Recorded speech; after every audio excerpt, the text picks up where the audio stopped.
Okay, Rabbi say we're on the bottom of Kufla Medalin on the base, the very bottom line. Safek Vandroginus, the Mishnah had said that obviously you can do a bris on Shabbos, but there are exceptions. For example, if a child is a Safek, whether he's viable, because you don't know whether he's considered to be halachically alive or not. We're going to discuss that, or whether, if you're a Safek, whether this child is a male in the respect that he needs to have a bris.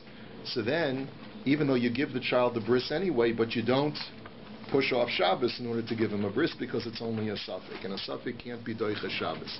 So Tanur, and by the way, Rabbi Yehuda disagrees in the case of androgynous. Rabbi Yehuda holds that androgynous is chayiv in bris milah without a Safek, and therefore he is doicha Shabbos. And the Gemara will discuss that later. So Tanur Rabbanon, now we have a brisa that elaborates. Or lasso, the Torah says the word or lasso, which is his foreskin. It says Uvayom Hashmini Yimol Bisar Lasso. On the 8th day, he shall circumcise the flesh of his foreskin. His in the pasuk is a miyut. It's coming to exclude some kind of child's foreskin. So what is that coming to exclude? Or lasso vaday doiches Shabbos. That only when you know for sure that this foreskin has to be excised is a doiches Shabbos. Below safek doiches Shabbos. And a safek, a doubtful situation, or a maybe situation, is not doiches Shabbos. Or lasso vaday doiches Shabbos below androgynous doiches Shabbos. So now we get to the specifics. Or lasso only tells me that when it's not an androgynous. An androgynous, by definition, is a safek, whether it's male, female, or both, and therefore it's not doiches Shabbos. Rabbi Yehuda omer androgynous doiches Shabbos va'anush kares. Rabbi Yehuda disagrees, as he does in our Mishnah, and he says that no, you definitely do an androgynous on Shabbos because it's not a safek, and therefore if this androgynous child were to grow up to become an adult and would not circumcise himself, he would be chayiv kares. Arlaso vade doches Shabbos v'lo nolad ben hashmashos doches Shabbos. Another example of a safek is when the child is born in the twilight hour on Friday evening. So there, it's a safek whether he was born on Friday or born on Shabbos, and therefore you don't know whether the 8th day of next week is Shabbos or whether the 8th day is Friday. And that would turn out that Shabbos is the 9th day. And we know that you can only be docha Shabbos if the bris is on the 8th day, not if it's on the 9th day. And therefore, since you have a safek, you can't do the bris. And this is, by the way, a very common situation that happens in halacha, that a child is born after Shkia on Friday afternoon, before Tzeis HaKochavim. So when do you do the bris? You can't do the bris on Friday because it may be day 7. You can't do the bris on Shabbos because it may be day 9. So the earliest time you can do the bris is on Sunday. That's when you push off. That's when the baby's born Friday afternoon. You don't do the bris until Sunday. Okay, next. Arlaso vade doches Shabbos v'lo nolad keshuhu mol doches Shabbos. Another example of a safek is when a child is born already circumcised. Now, what that means is it's called anatomically, it's called the child has a hooded foreskin or is born without a foreskin. And what that essentially means is that you can't find the glans is completely exposed upon birth. And here, the reason why you don't do the bris on Shabbos is because it's a safek whether this child requires a bris or not. Because we're not sure whether the child has a foreskin, but just that it's a compressed foreskin that needs to have blood drawn from it, or whether there's no foreskin at all. Shebei Shammai omrim tzarech lahatif mimenu dam bris, u'Beit Hillel omrim eino tzarech. Beit Shammai say that you have to draw blood if it's during the weekday. But even Beit Shammai agrees that we're not sure whether it's a foreskin that's present or not. And Beit Hillel says, no, we're certain that there is no foreskin and you don't have to even draw blood. Amar Reb Shimon ben Elazar lo nechlaku Beit Shammai u'Beit Hillel al nolad keshumol shesarach lahataf mimenu dam bris mipnei she'or la kevushahi. Reb Shimon ben Elazar disagrees. He says, no, everyone agrees. Both Beit Shammai and Beit Hillel agree that if a baby is born without a foreskin, then during a weekday you have to do hatafas dambris. You have to draw some blood because we suspect that it may be a compressed foreskin. The only machlokes, but by the way, this would not in any way change the halacha that on Shabbos you don't do the bris when the baby has this kind of born without a foreskin because it's only a safek. Almonech laku, what's the machlokes between Beit Shammai and Beit Hillel? Al gershin yisgayer keshu mol. Shebeit Shammai omrim tzarech lahatif mimenu dam bris, u'Beit Hillel omrim ein tzarech lahatif mimenu dam bris. Hi. Sorry, Rabbi, but in a couple of minutes your lighting's going to go off for about 2 minutes. Thank you, Ron. We appreciate everything you're doing. Yeah, we'll be left in the dark. Yeah, well, I wish. So what's the machlokas between Beis Shammai and Beis Hillel? The machlokas is only in regard to a convert who's converting after he was already circumcised as a non-Jew. And in that scenario, and Rashi says, for example, he's an Arab, right? Because the Arabs culturally circumcised. Rashi speaking in the Middle Ages where they were already the rise of Islam, so it was the common practice for Arabs to circumcise, right? Ishmaelites to circumcise, right? So therefore, in that scenario, that's where there's a machlokas. Beis Shammai say that even though he doesn't currently, thank you, it's very nice of you, that even though currently he doesn't have a foreskin at all, still, in order to enter him into the covenant as a convert, you have to draw a drop of blood. Well, it's only temporary. And Beis Hillel say, no, you don't have to because he's already been circumcised. Beis Hillel are of the opinion that if someone really has no foreskin, there's no mitzvah of drawing blood. We actually paskin in this regard like Beis Shammai, that when a person is Megayer, and most people in North America have been circumcised, so if a person is Megayer as an adult, then we still do Hatafas Dam Bris. Is that one of the things that Beis Shammai were really... I'm not sure.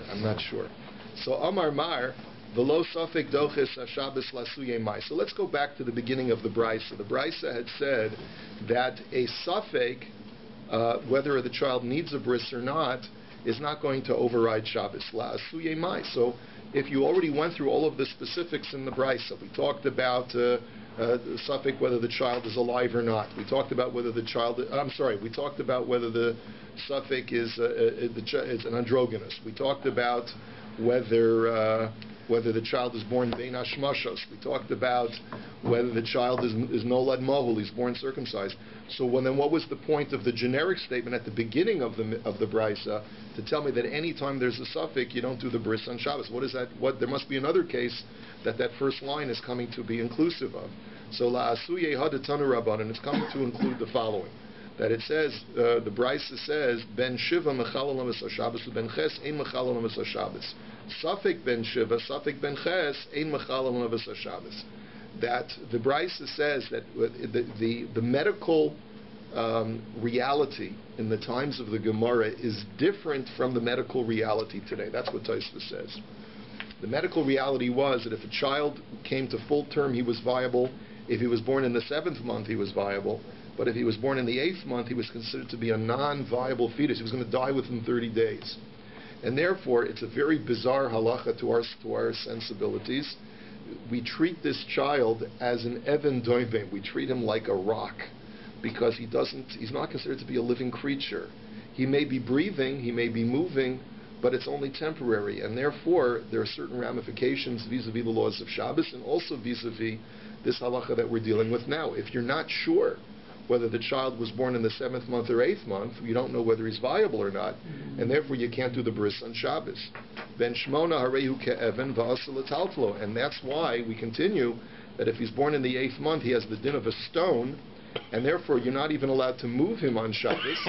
You can't even pick him up, and therefore avol imo shocha umenikaso mipnei asakana. But the mother is allowed to nurse him where he's lying. No, she can't pick him up, but she can bend over and nurse him. Because of a sakana. Not a sakana to the child, but a sakana to the mother because she may become engorged because of producing too much milk, and therefore we allow her to nurse. There was no chance of survival? That's what the Gemara seems to be saying, that if you knew the child was born in the 8th month, it seems like nishtanu hatvoim, it seems like science has changed or nature has changed since then.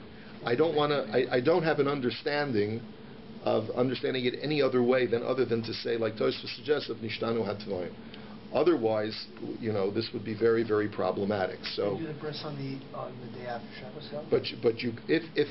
But no, you don't even have to do a bris on this child because he's not considered to be a viable child. It's only if you're mesupuk whether he's viable or not, then you have to do the bris because you don't know. But he's not viable because he was born in the 8th month. He was born in the 8th month. Right. Science, nature changed since then, and children that are born in the 8th month. 30 days, so it's... By the way, today, as a matter of course, we still circumcise children even when they're stillborn. Stillborn. And name them.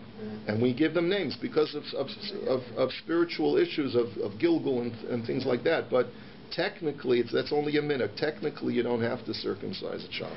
Anyway, let's... So the baby has that status for 30 days?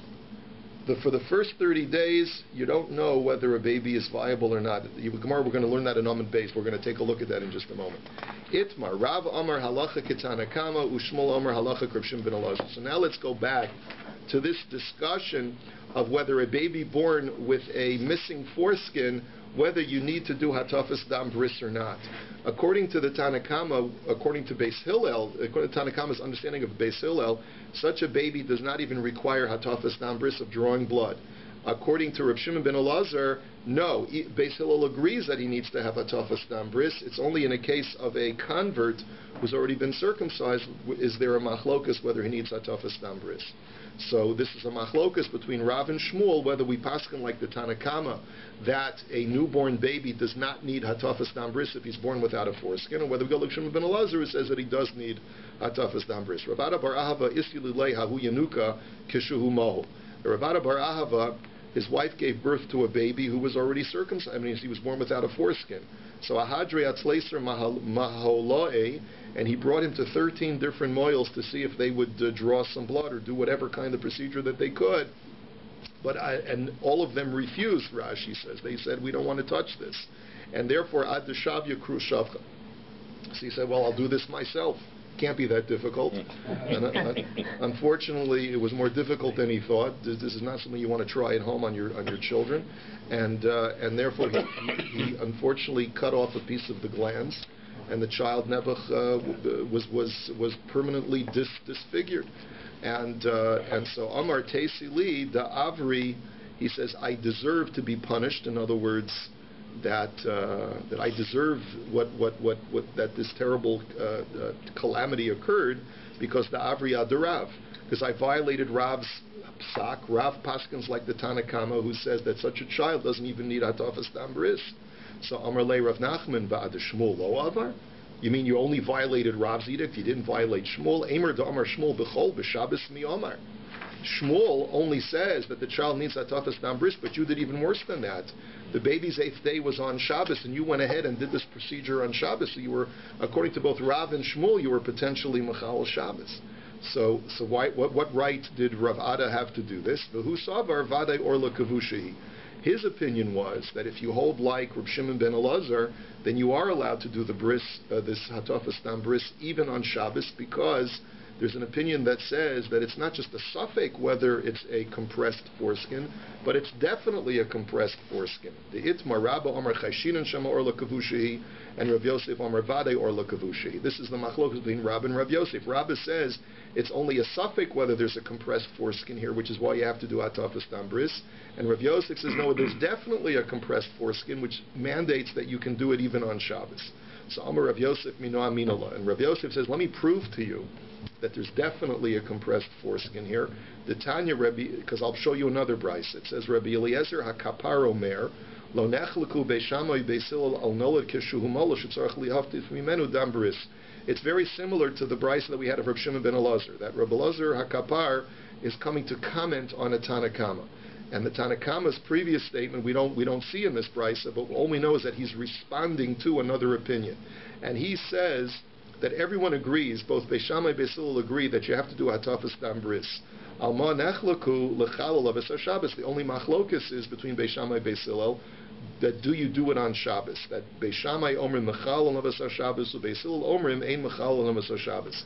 That Beis Shammai say that when the 8th day is Shabbos, you can even do Hatafas Dam Bris on Shabbos. And Beis Hillel says, no, you can't, because we're not sure whether it's compressed foreskin or not. So what do you see from here? Lav michlal the Tanakama sarva mechala Masa Shabbos. So it must be that the Tanakama holds that both according to Beis Shammai and according to Beis Hillel, you are allowed to be mechal Shabbos. Now what's the proof? So Rashi unpacks this. He speaks it out. He says, what would be the purpose of Rabbi Eliezer HaKapar coming to tell me that I want to redefine the machlokus between Beis Shammai and Beis Hillel unless he was trying to clarify Beis Hillel Shita. In other words, if he was only trying to clarify Beis Shammai Shita, then there's no reason for a Tana to, thank you very much, then there's no reason for a Tana to try and clarify Beis Shammai. Normally that's considered to be abnormal that a Tana would want to clarify the words of Beis Shammai because we don't paskin like Beis Shammai. So we would expect normally for Rabbi Eliezer HaKapar only to be clarifying the words of Beis Hillel. And so if the machlokus between Beis Shammai and Beis Hillel, according to Rabbi Eliezer HaKapar, is that Beis Shammai says you're Mechalel Shabbos and Beis Hillel says you're not Mechalel Shabbos, it must be that the Tanakama was holding something different in Beis Hillel, not something different in Beis Shammai. And therefore it must be that according to the Tanakama, not only according to Beis Shammai are you Mechalel Shabbos, but even according to Beis Hillel, you're Mechalel Shabbos. That's the rationale of the Gemara at this point, of Rav Yosef, to prove that this brisa must hold, at least according to one opinion, that both according to Beis Shammai and Beis Hillel, you're Mechalel Shabbos when the child has this nolad mohel situation when he's born without a foreskin. So the Gemara says, no, that's not necessarily a proof, because V'dilma Tanakama Divrei Hakol Ein Mechalel in Kamer. No, maybe the Tanakama of that brisa is really of the opinion that both according to Beis Shammai and according to Beis Hillel, you're not Mechalel Shabbos. Because at best it's only a suffix whether there's a compressed foreskin. Im kain Rabbi Eliezer HaKapar Tamad Beis Shammai Osel Hashmu'inon. But if so, then what's the point? Is Rabbi Eliezer HaKapar just coming to clarify Beis Shammai's shita and to tell me that Beis Shammai is more machmir? That doesn't make sense. No. So the Gemara says Dil Malchi Kamer Lo Nachleku Beis Shammai Beis Hillel Badover Zeh. That he's coming to tell you not to clarify Beis Shammai Shita, but to clarify Beis Hillel Shita. And as Rashi speaks out, not to clarify Beis Hillel Shita on Shabbos, because the Tanakama agrees that according to Beis Hillel, you're not Mechalel Shabbos. But the Tanakama is of the opinion that according to Beis Hillel, you never have to even draw blood even during the weekday.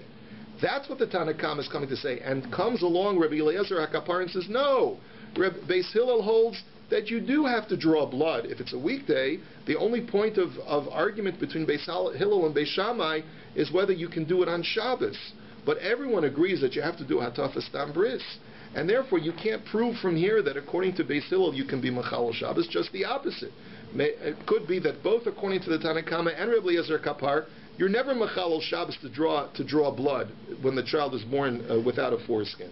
The machlokus is only whether on the weekday you have to do hatafas tam bris or not. So therefore, the Gemara says you can't bring a raya of Yosef to your shita that according to Beis Hillel you can be mechalel Shabbos to do hatafas tam bris. What's halach on Shabbos? We never do hatafas tam bris on Shabbos. No. Period. That's the halacha. You can never be mechalel Shabbos if it's just. You can only be mechalel Shabbos to remove a foreskin, not to do hatafas tam bris. You pass this the day after. What's that? You would do it the day after. Yeah. Now, as a practical matter, speaking as a moil, as a practical matter, there is virtually never a situation where a child is completely without a foreskin. Many times there are penile abnormalities that you see where there's something called a hooded foreskin, where there's this, the glans is mostly exposed, and instead of the foreskin completely covering the glans, there's a layer that is around it, but it's still covering at least the majority of the corona. So it's very unusual to find. And usually, if there is a completely no foreskin, then there's usually serious abnormalities in the penis where the meatus, which is the hole where the urine comes out from, is misplaced. And there the child would need reconstructive surgery anyway by a pediatric urologist, in which case you don't want to touch it. You don't want to do anything with that area as a moil because you can get into serious trouble. Because usually they use whatever remaining foreskin in order to do the reconstructive surgery. It's a big mitzvah, a big miracle that Moshe Rabbeinu was born. Yeah, Wow. right. That's right. Yeah, I'm just saying, as a matter of course, in today's world, this is what we generally see. Let us go weiter. Amar Rabbi Asi. Rabbi Asi says, Kol she'imo temeya leida nimo lishmona. V'chol she'ein imo temeya leida ein nimo lishmona. Rabbi Asi makes a statement that we don't paskin like. I want to say that at the outset. But he basically says that the only time that there's a mitzvah to do a bris on the 8th day, regardless of whether it's Shabbos or not, is only when the mother is tameh as a result of giving birth. But if the mother does not become tummy as a result of giving birth, then there's no mitzvah to do the bris on the 8th day. You can even do it on the 1st day. An example of this would be if she gives birth through C-section. She does not become tummy because the tumah only comes as a result of the baby coming out of the birth canal. So if it comes out C-section, she's not tummy. According to Rabbi Asi, then you can do the bris even before the 8th day. So Shenamar, as it says, Isha ki sazriya v'yolda zachar v'tama v'gomer. Because you see that the Torah puts the two adjacent to each other. That when a woman gives birth and she becomes tameh, only then does the Torah say that on the 8th day he shall be circumcised. So the adjacency of the psukim indicates that it's the 8th day commandment is dependent upon her becoming tameh. So Amar le Abaye, Doris Harishon Yochichu, She'ein imo tameh aleida v'nimo lishmona. Abaye says, well, look at the earlier generations, referring to the generations between Avraham Avinu and the giving of the Torah. Before the Torah was given, if a woman that was a descendant of Avram would give birth, she wouldn't become tummy because that mitzvah was not yet given. And yet the mitzvah of circumcision was given to Avram and all of his descendants. And therefore, there still would be and it was a mitzvah of bris on the 8th day. So according to your thesis, Rabbi Asi, that's incorrect. How could that be? That a woman would give birth without becoming tummy and still have a mitzvah to have the bris on the 8th day. So Amar lei nitna Torah v'nischadesha halacha. So Rav Asi's answer is that you're right. Before the Torah was given, there was a mitzvah to circumcise on the 8th day, even without the mother being tummy. But once the Torah was given, the law was changed. And therefore a dependency was made between her becoming tummy and doing the bris on the 8th day. So frek the Gemara v'ha itmar, but what about the following statement that was made, Rav Asi? It says Yotze dofen, that a child who's born by C-section, and this, by the way, we do paskin like this is the part that the Shulchan Aruch paskins like, that if a child is born C-section, u'mi sheyesh lo shtei aralos, or if a child is born with 2 foreskins. So Rashi gives 2 explanations. One is that he's born with a double foreskin, meaning that he's got 2 layers of foreskin. And another explanation is that he's born with 2 penises, and that each one has a foreskin. So in that scenario, Rav Huna v'Rav Chia bar Rav, Chad Omer mechalolin lavis ha-Shabbos, v'Chad Omer ein mechalolin. That it's a machlokus whether you're mechalol Shabbos, both in the case of a C-section and in a case of a double foreskin. So, yeah? Alan. The question is, as a molo, do you give a discount for that? We don't do 2 for 1, but you know. Yeah. But anyway, that's maybe 50%. I'm not sure. It's a price cut. Right, a price cut. Yeah. We'll do the second one just for a tip. Anyway, okay. But anyway, so the question is, of course, why is it so C-section? The only machlokus is, are you machalol Shabbos for such a baby? But everyone agrees, ad kan lo pligi elo lechalol Shabbos, aval l'shmona vaday mahalinon lei. But to do the bris on the 8th day, we certainly do a bris for a C-section baby.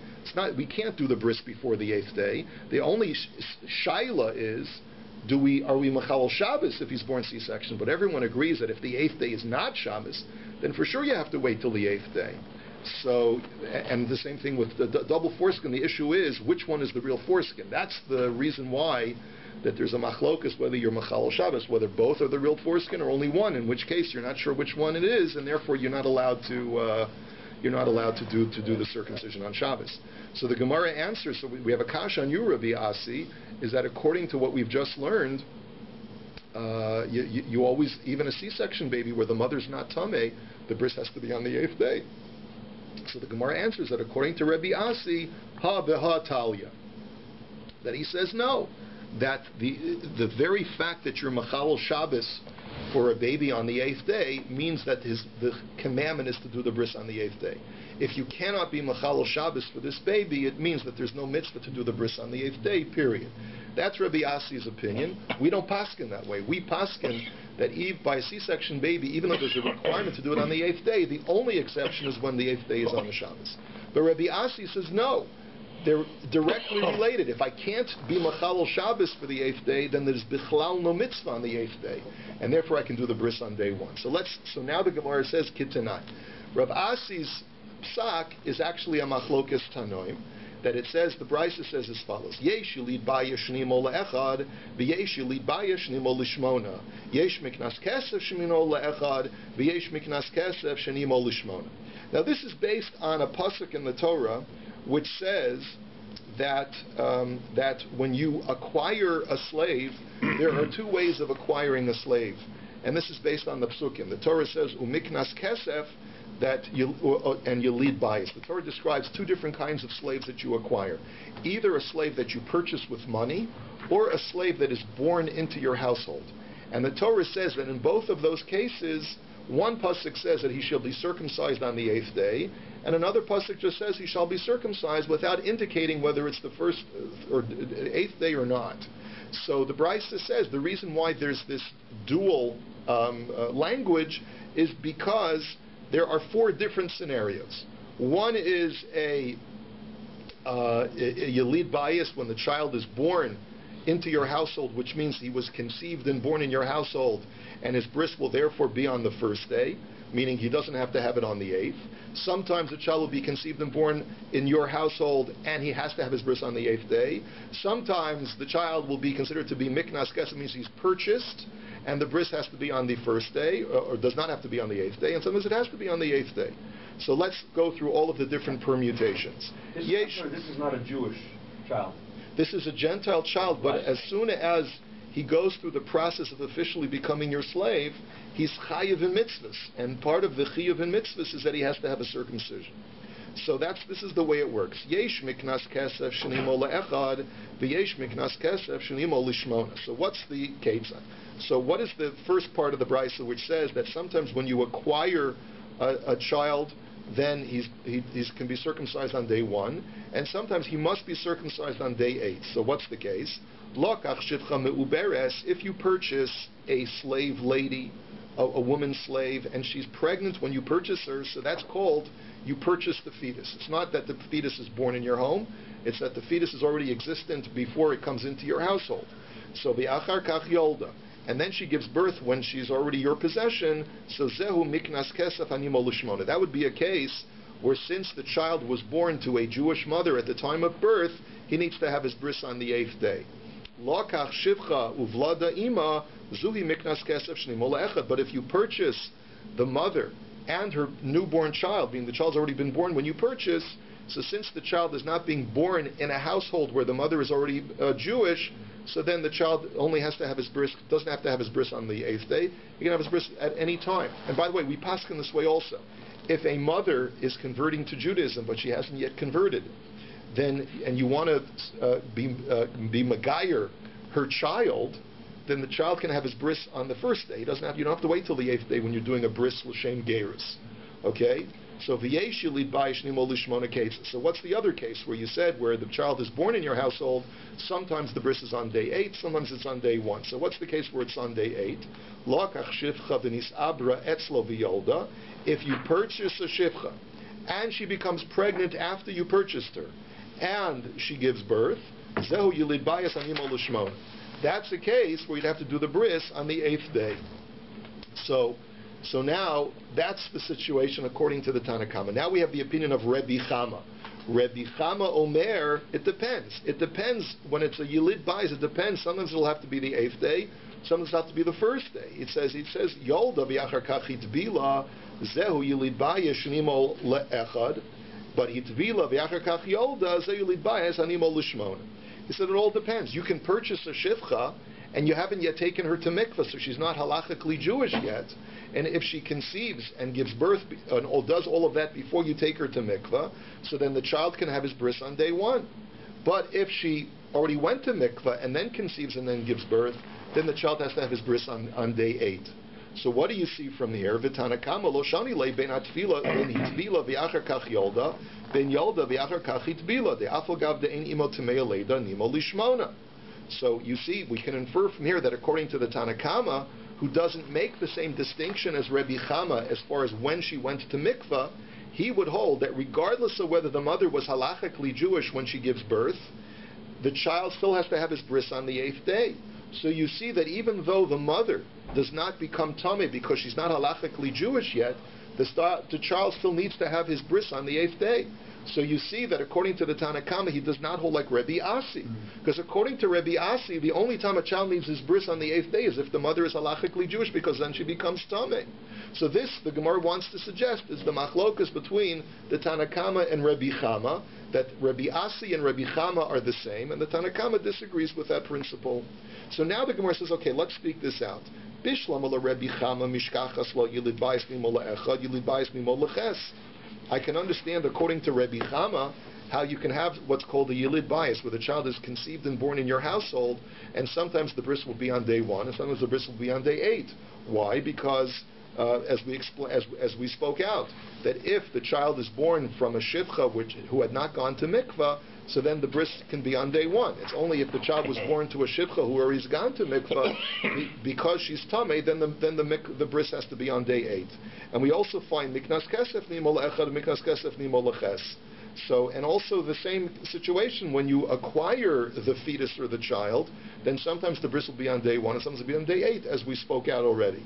But Yolda v'achar kachit bila, so what's the case? If she gives birth and then goes to the mikvah, zehu yilid bayesh nimo le'echad. If she gives birth before going to mikvah, then the child can have his bris on day 1. Hit bila v'achar kach Yolda zehu yilid bayesh nimo le'ches. And if she goes to mikvah before the child is born, then the child would have to have his bris on day 8 because she's tamei at the time when she gives birth. And what's the case of miknas kesef nimo l'shmona? What's the case of where you acquire the child and then he has to have his bris on day 8? Where you acquire a pregnant shivcha and then she goes to the mikveh before giving birth, since she becomes tamei at the time of giving birth, that's why the child would have to have his bris on the 8th day. But what's a case of miknas kesef nimo le'echad? What would be a case of where you acquire shivcha and the child could have his bris on day 1? Kigon shalokach zeh shivcha v'zeh ubra.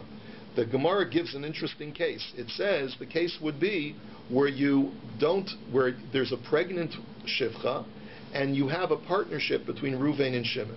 Ruvain says, I'll purchase the mother, and Shimon says, I'll purchase the fetus. And then when the fetus is born and becomes a child, Shimon takes the baby home with him. But the point is that the only time, and Rashi derives this from Scripture, that the only time that the Torah requires a bris on the 8th day is when it is lachem, when both the shivcha, the mother, and the baby belong to you. That's when we say that the bris has to be on the 8th day. Now Rashi asks a simple question, it's discussed by Tosfos too. Why couldn't the Gemara simply say an example of where you purchase her, like we said in the Brisa, where you purchase the mother and the newborn baby, and then you take them both to mikvah? That's where we say that the child would have to have his bris on day, or could have his bris on day 1. Why did you have to come up with this obscure case where one person purchases the shivcha and one person purchases the baby? So Rashi says, you're right, we could have, but we wanted to tell you an even bigger chiddush, that even in a situation where the mother goes to mikvah before she gives birth, you can still come up with a scenario where the baby would not need to have his bris on day 8. But so the Gemara says this all works out according to Rabbi Chama in the Brisa. Ela l'Tanakama, but according to the Tanakama, Vishlama kulhu mishkachaslu, you can find a scenario for almost all the cases. Ela yilid bayis nimo le'echad heichi mishkachasla. But according to the Tanakama, who makes no distinction as to whether the mother converted before giving birth or after giving birth, and he says that as long as you purchase the shivcha when she's not pregnant and she becomes pregnant in your home, the baby always has to have his bris on day 8, then under what conditions would a yilid bayis, a baby that's born in your home, conceived and born in your home, when could he have his bris before day 8? So the Gemara answer is, Amar Rav Yirmiyah bilokech shivcha le'ubra. The answer is, when you purchase only the uber, when you purchase only, in other words, you put a shivcha on the auction block, and a man says, I'm only going to purchase the uber, but I'm not purchasing the shivcha. So similarly, that's also a case where it's not called lachem. It's not, the pasuk says it has to be yours, both the shivcha and her child, in order for the child to have his bris on the 8th day. And since you're only acquiring the shivcha for the purposes of ownership of her fetus, but not an ownership in her intrinsically, therefore the child does not have to have the bris on the 8th day, he could have a bris on day 1. And basically what you're doing is you're acquiring a non-pregnant shivcha, She gets pregnant in your house, but you only have ownership in her vis-a-vis her future offspring, not vis-a-vis her intrinsically. She herself is a free woman, but you have an ownership rights in all of her future offspring. So the Gemara says, "Hanicha laman da'omar kinyan peres lavke kinyan aguf dami, ela laman da'omar kinyan peres kinyan aguf dami ma'ikala meimar." So the Gemara says, but there's a machlokus over there. We know that in cases of real estate, which are halachically analogous to cases of slave ownership, the halacha is as follows: if I purchase a field, but the title still is retained by the seller, but I only purchased the field for future crop yields, so there's a machlokus whether I'm considered to be an owner of the field or not. Am I considered to be a partial owner of the field, or am I considered to be not having title whatsoever on the field? So this is the machlokus, and one opinion says that I do have a partial acquisition of the field itself intrinsically, so this answer will not work according to that Manda Omar, because then it turns out that the shivcha is partially mine, in which case the pasuk indicates that when the shivcha is mine and the offspring is mine, then I have to do the bris on the 8th day according to the Tanna Kama. So we're back to our question: under what conditions could you have a situation where, according to the Tanna Kama, the child is conceived and born in my house, but yet I only have to do the bris on day 1? So Amar Rav Misharshia belokech shivcha almana shelo lahatbila. The answer is when you purchase a shivcha that's not pregnant, and you do it under the condition that she's never going to convert to Judaism. She's never going to go to mikveh. It's an unusual scenario, but that's the conditions under which you acquire the shivcha. And in that scenario, Rashi says that's also not called lachem. She's not completely yours, because the only time the Torah awards you the possession of a shivcha completely for the purposes of bris milah is only when she actually converts, or she's going to in the future convert imminently. But if she's never going to convert, and those were the terms, the stipulations of the deal, then the pasuk of a child having to have his bris on the 8th day does not apply, because that's not called lachem, it's not called yours anymore. Can we hold the shivcha to her neder? What if she says, I changed my mind? No, it's not a question of her neder, it's a question of the stipulation of the purchase. The stipulation of the purchase was that when I purchased this from the Gentile, it was under the stipulation that she was not going to convert. She doesn't have an option. She has no autonomous decision-making opportunity. She doesn't have a say in the matter. She's either forcibly converted or she's not forcibly converted. That's the laws of shivchahood. It's obviously very difficult for a modern mind to get their mind around. But I'm just, from a halachic standpoint, this is not up to her. This is up to whatever the stipulation of the purchase was. Now, let's now change the subject. Okay, so we've gotten clarification on the machlokas and the brisa over here. We also now understand that there's the position of Rabbi Asi that when a child the mother does not become tamei through childbirth, the child does not need a bris on the 8th day. We also saw an opinion that disagrees with that and says that no, even when the mother is not tamei, the child still needs a bris on the 8th day. The only difference is that he can't have it. You can't override Shabbos for such a bris. That's how we paskin. Now, Tanya, Rabbi Shimon ben Gamliel Omer, Kol sheshah lamed yom ba'adam eino nefel. He says as follows: that if you delay 30 days, meaning if you wait 30 days, then you'll know for sure, and the child still lives, then you know for sure that this child is not a miscarriage. But until the child survives 30 days, you don't know for sure that the child is viable, because the first 30 days of a baby's life, everything is up in the air. You don't know whether he's going to live or not. Which is why the Torah says that you can only do a pidyon haben on a baby when he's 30 days after 30 days, because you have to see whether the child is viable before you do the act of pidyon. So the Gemara now says, Shmonas yamim bebehema inu nefel, shneimar yom hashmini v'hola yirtzeh lekorban begomer. By an animal, it's different. An animal, as long as he lives to day 8, then you know he's viable, and that's why the Torah says that you can only bring a korban on day 8 and onwards, because up until then you didn't know whether this was a viable animal. So the Gemara says, Halo Shas Feikahavi. You see from here that if you don't wait 30 days, you don't know for sure whether the child is viable or not. So now the question is, Mimol Heichel Mahalinon Le.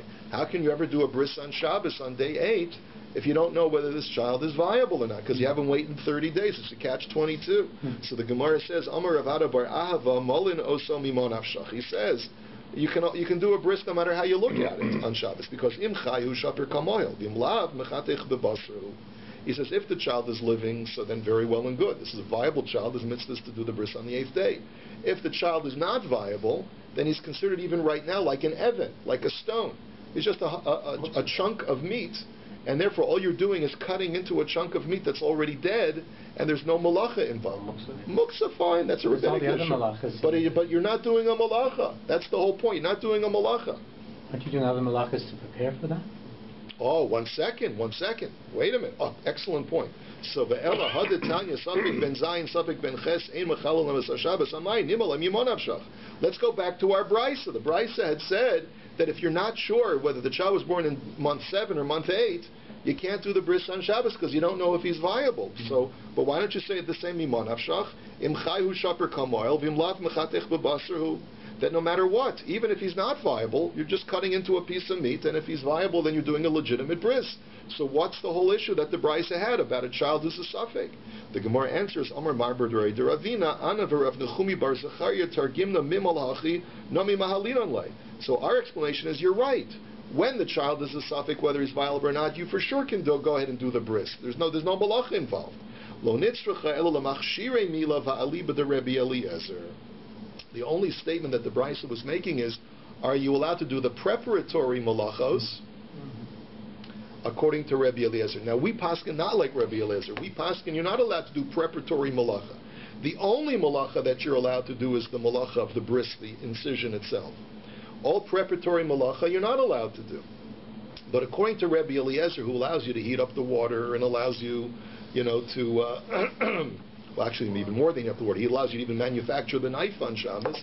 So that's the question. Can you be Mechalel Shabbos, according to Rabbi Eliezer, to do the preparatory malachos for the sake of a child with your suffix, whether he's viable or not?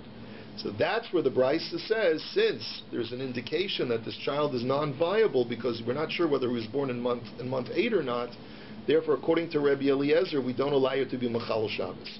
But in Achinami, if the child is born for sure in the 9th month, he came full term, then Rabbi Eliezer would say, go ahead and be Mechalel Shabbos on the smach, on the assumption that this child is a viable child. Just the vast majority are viable. Right, that's right. You have a wonderful Shabbos, everybody.